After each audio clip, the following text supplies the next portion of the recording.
Hello, everybody. My name is John Thomas. I'm actually a student at Brigham Young University, Idaho.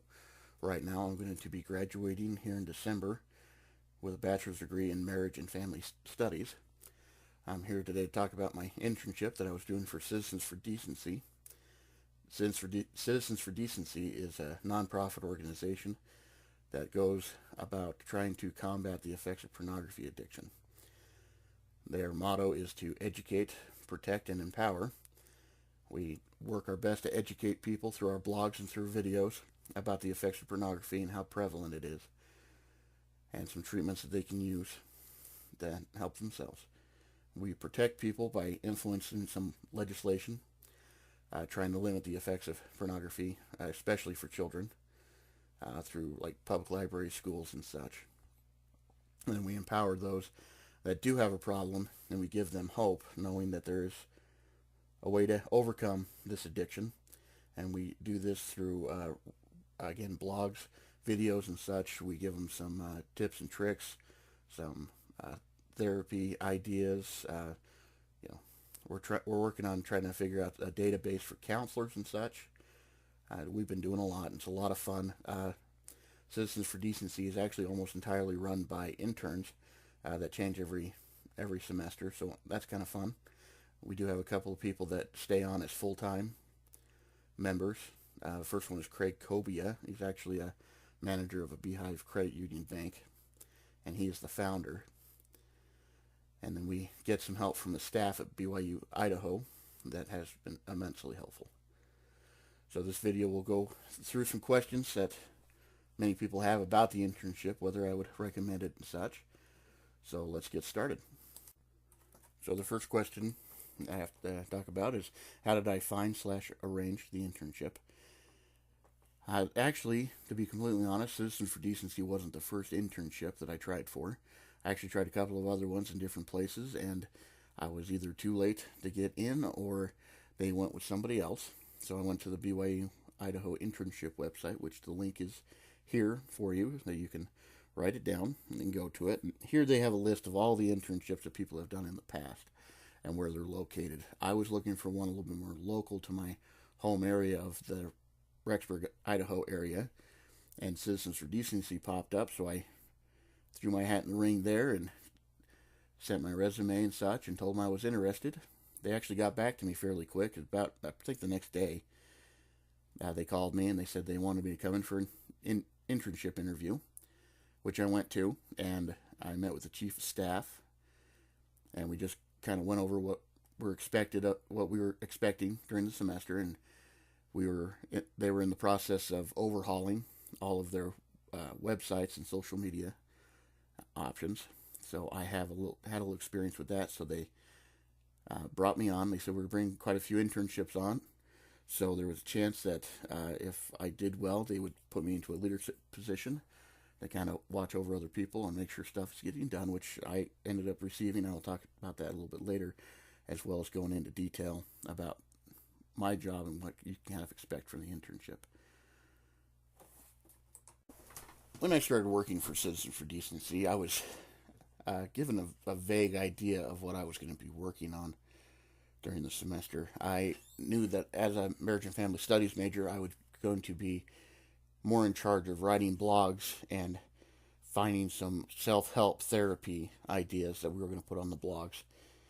We had a few people with us that were working on the same things, but we also had many other people, web designers, people trying to design apps, financing, communications, marketing majors. So we had a pretty diverse team.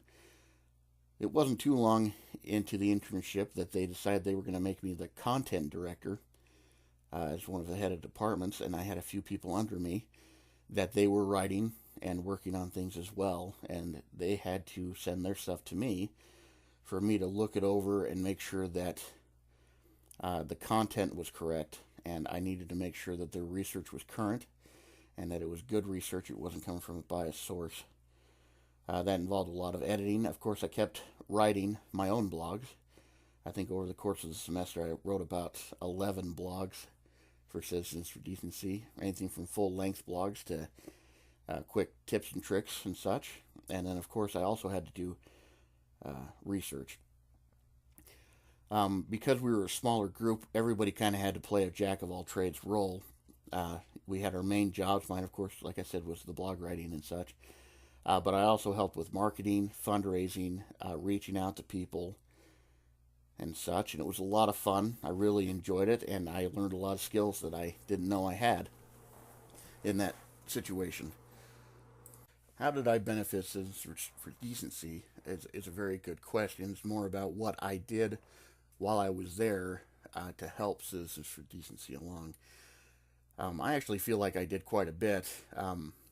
Like I said before, we were overhauling all of our websites and social media outlets, and they had become stagnant for a couple of months because of the 8-week break, and the internship groups before us didn't do as much with them. So I focused mainly on writing and research, finding more current research material, helping design websites and such, and of course writing blogs, as always, just to get information out there. A lot of the blogs that they had before were out of date, and they weren't as well written. Thankfully, we had some English majors on our team that they could kind of help us with the editing on our parts to make the blog sound better. And of course, we had to go through and double check all of our research. One thing that I really enjoyed doing that I felt like had the biggest impact was reaching out to people. I really enjoyed helping this organization with marketing and such. The picture here, I am the man with the tie, obviously not the scout. I actually got to go down to southern Utah to help a young man, his name was Hunter, that he has been addicted to pornography most of his life. And he got some help, he got some counseling and such, and kind of came out of it. And for his Eagle project, he decided that he wanted to raise awareness in his area about the effects. So he contacted us and contacted a whole bunch of other nonprofit organizations that fight against the effects of pornography, and I got to go down and talk with him, and we got to do some presentations and meet a lot of people. It was fun. We also got to work with Senator Todd Weiler. He's a local senator from Utah, that he was one of the senators that pushed the legislation that announces pornography as a public health crisis. And while that doesn't do anything legally, it just says that it's a public health crisis, it does give us a jumping board to work on other stuff, because that way the government acknowledges that pornography is a problem. We are currently trying to get that passed in Idaho as well, among with other legislation parts. And so far, I think Utah, Virginia, Florida is working on getting it ratified, and I think North Dakota was the other one that have all already said that pornography is a public health crisis. I feel like I benefit a lot from my internship, far more than I thought I would at the beginning of the semester. The biggest thing for me was my testimony. Going to school at a religious school, obviously, gospel and scriptures are brought into almost every lesson, and you learn things from a religious perspective. And I am very grateful for that. The problem with that is that when we were writing and working on these projects and stuff, we decided that we were going to take a non-religious stand, for the pure fact that if you start adding scriptures from, say, the Book of Mormon and the Doctrine and Covenants, as Mormons, which we do, we automatically shove out anybody who's Catholic or Jewish or even Muslim, because we're using scriptures and doctrine that we believe in that they don't. At the same time, we can't go quoting other religions, because we are not of that religion, and we want to make sure that we represent everything correctly. So in the hopes that we don't keep anybody out from different religions, we decided to take a religious neutral standpoint in all of our writings and our works, and try to keep God out of it. Not because we don't believe, just for necessity. We still had prayer every time we met up, and we maintained our scripture study and such throughout our works. And I know that I have been blessed by it, by prayer and by scripture study in my works. I have really felt it. Um, I really felt like it enhanced my skills as I was in school. I really disliked writing papers. You do so many of them that you just get bored of it, and it's just tedious. Um, and I kind of felt that way at the beginning of this semester, that I really resented that I was writing so much and doing all these different things. But as I got into it, I felt almost like a fire got lit inside me, and I wanted to make deadlines. I wanted to write good blogs. I wanted to keep everything going the best as I could. And that's one of the things that I really feel like I benefited from, as well as expanding my education. Again, marriage and family studies major, I learned a lot about the family and how things affect the family, especially pornography and how it affects. Uh, but this gave me an opportunity to really get out and do my own research, and I can look up the stats that I needed, and I could find out other ways to help the family and such.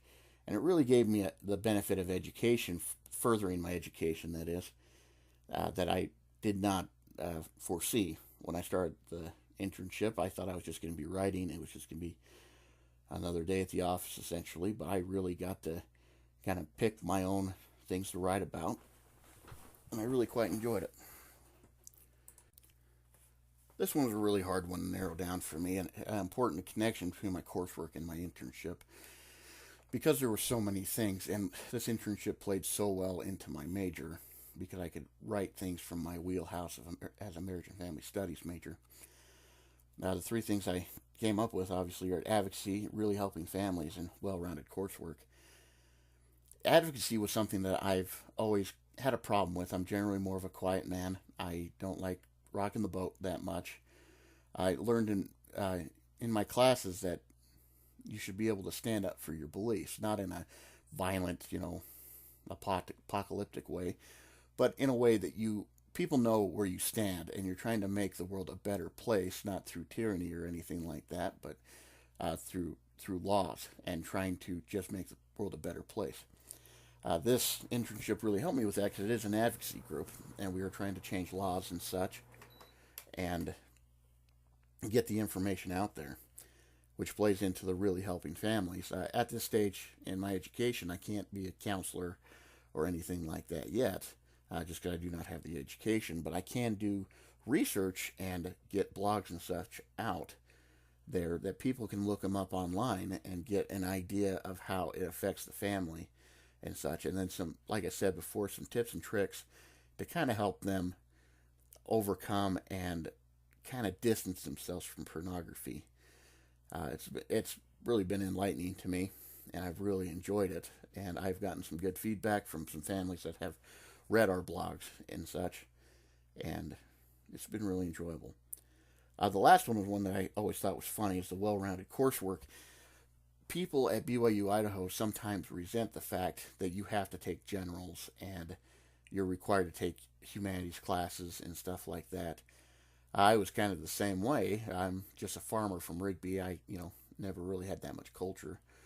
But I've really enjoyed my classes up there. I've taken humanities classes, computer classes, history, stuff like that.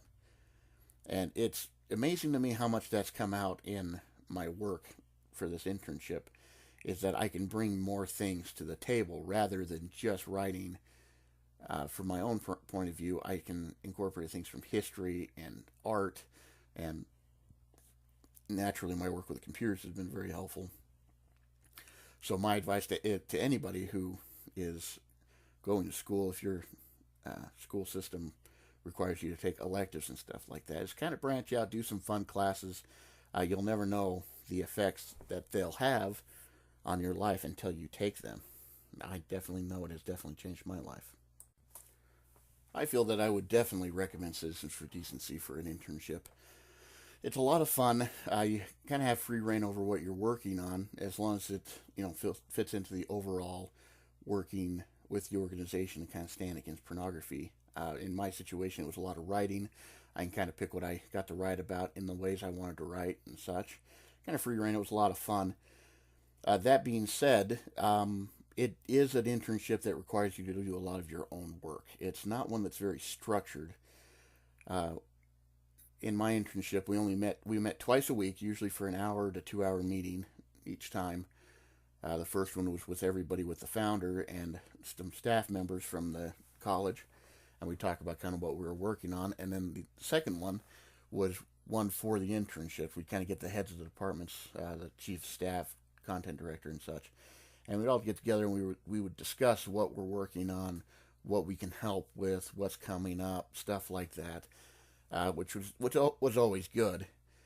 But it is not an internship where you get to sit there and shadow somebody and follow around and pump a whole bunch of hours of just watching people into. You get to go do your own thing, work at your own pace, and you have to keep track of your hours, of course. I know at the beginning I had a hard time trying to set up a schedule, but once I did, it was a lot easier. I can sit down and write and research and such, and be more effective, and then work for a couple of hours, and then I can move on to something else. It's a very good organization to work for. They're very friendly. Craig is awesome.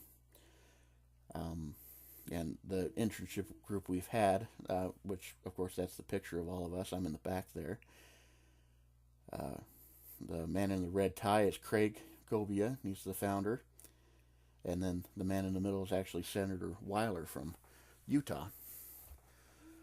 I know I really enjoyed this internship, and I'm actually going to continue working with them after I graduate as just a non-paid person. I just get to help out, but it's a super cool company.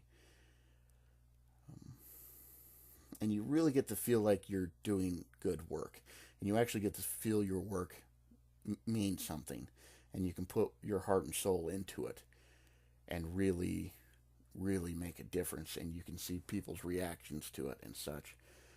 If you're looking for an internship that lets you kind of work at your own pace, do your own thing, but feel as a unit and make progress and such, then Citizens for Decency would be the right one for you. I believe we're taking local and non-local internships right now, so you're welcome to contact us. The internships and volunteers, you can contact us at citizensfordecency@gmail.com. Send us an email, tell us who you are, your major, what you'd like to do to help us out, and such. Tell your friends and stuff. We'll take anybody and everybody. Everybody's got something that they can play to do. And of course, if you need more information, then you can go to cfdec.org for Citizens for Decency's website. Thank you, everybody. I appreciate you watching the video, and I hope it helps. Feel free to contact the school if you have any questions about your internships, and contact us if you have any questions for us directly. Thank you very much. Bye.